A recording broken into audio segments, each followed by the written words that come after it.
Is it scarier when it's based on like a real folk story?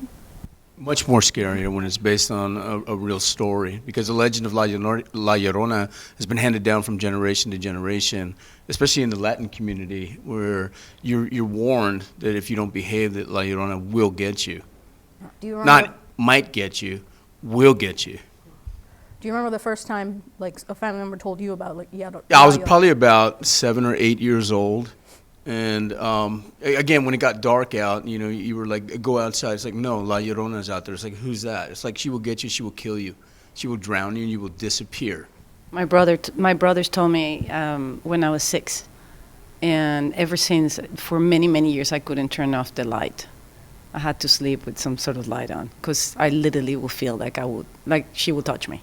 I read this script, and then I was like, I looked it up.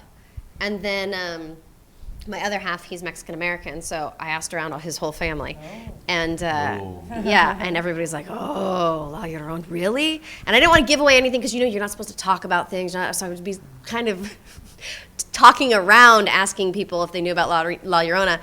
And one of his cousins told me this great story about when he was a little kid, and his grandmother told him, like, you better be good or La Llorona's going to come for you.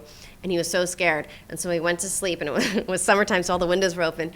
And he heard that the cats in the neighborhood were in heat, but he heard those sounds that they make, you know, that low growl, and he thought it was La Llorona crying, and he said he was terrified. Terrified. But we did have some creepy supernatural occurrences. You know, we actually, half the crew actually does believe the house that we shot in was haunted, and there might have been something to that, without a doubt. It was a creepy. Whether it was was like so La creepy. Llorona or like, I mean, honestly, something was there. I totally am a skeptic with that, but by the end of the production, I have to say that, you know, there was just enough strange stuff that happened that. Oh, I was telling you, I felt it. We were shooting a scene, and we were it was summertime. It was very hot. We didn't have air conditioning, and I mean, sweating hot. I'm sitting there, and I'm like, a bone-chilling cold came through, and I felt it. And you know, like the hair on your arms just like rose.